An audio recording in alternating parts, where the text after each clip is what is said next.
আল্লাহ রাব্বুল আলামিনের কাছে এই জিনিসটার ফরিয়াদ করলেন, হে আল্লাহ, আমাকে সত্যের সাথে এখান থেকে বের করে দিন, আবার সত্যের সাথে আমাকে রাখুন, সত্যের সাথে নিয়ে আমি যেন আবার প্রবেশ করতে পারি সেই শক্তি আমাকে দিয়ে দিন।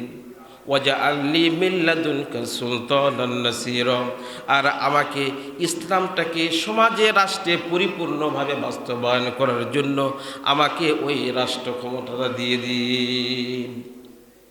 তাহলে রাষ্ট্র ক্ষমতায় যাওয়া এবং সেটার চেষ্টা করা, এটা কিন্তু নবীদের কাজ ছিল।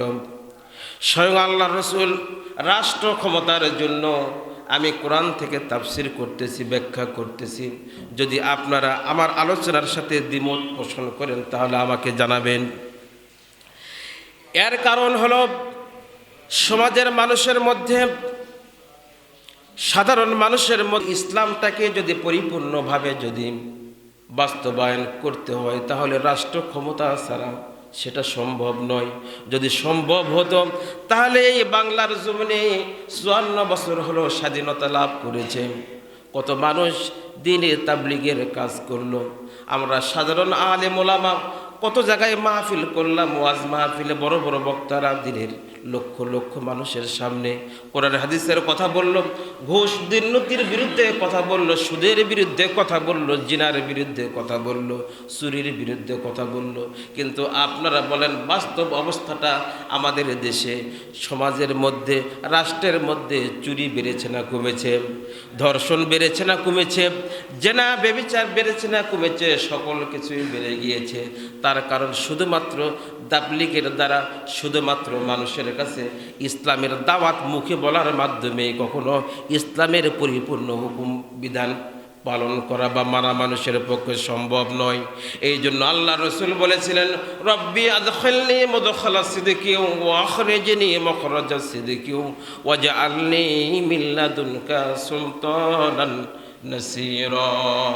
আল্লাহ, আমি মানুষের সামনে কোরআনের বিধিবিধানগুলো পরিপূর্ণভাবে কিভাবে পালন করতে পারবো, এই জন্য আপনি যদি আমাকে রাষ্ট্র ক্ষমতা যদি দিয়ে দেন, রাষ্ট্রের মধ্যে একটা নির্দেশ জারি হবে, একটা ফরমান জারি হবে, এটা সকলে ধনী গরিব নির্বিশেষে সকলেই মানতে বাধ্য থাকবে। কথা বলেন ঠিক কিনা? এই জন্য ভাইয়েরা আমার, ইসলাম শুধুমাত্র গরিব মানুষের জন্যই শুধু সুবিধা দেয়া নাই, আবার শুধু যারা মাজলুম তাদের জন্যই তাদের অধিকার সংরক্ষণ করে না।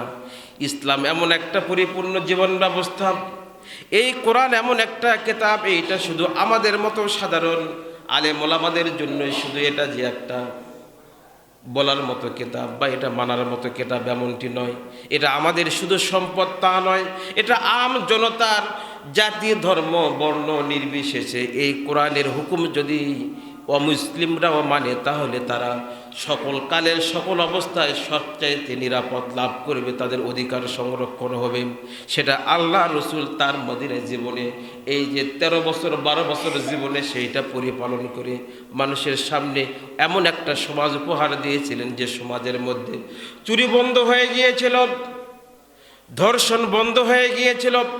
মানুষ জিনিস রাস্তায় পড়ে থাকলেও মানুষ ওই জিনিসগুলোর প্রতি লক্ষ্য রাখাটা প্রয়োজন মনে করে না।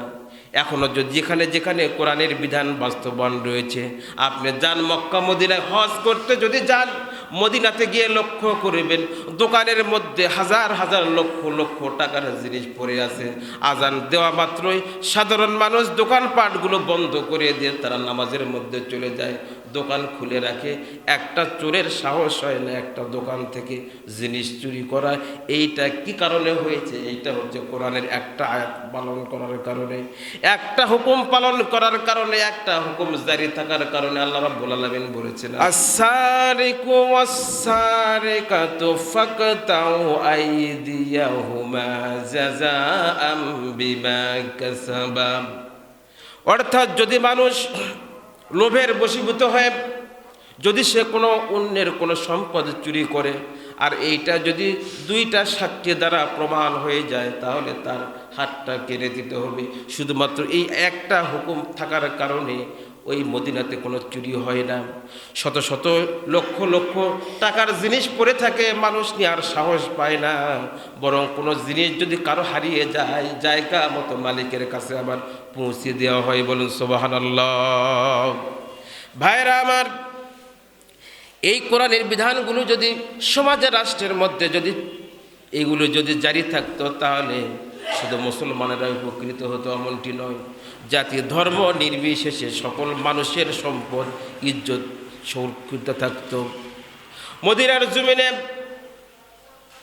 আপনারা সানা, ইয়ামেনের রাজধানী সানা থেকে হজরা মাউদ পর্যন্ত বিশাল এই ভূখণ্ডের মধ্যে একটা ষোড়শ্রেণী তন্নি যুবতী নারী, সে তার রূপের পশরা উন্মুক্ত করে সে রাস্তা চলতে পেরেছিল।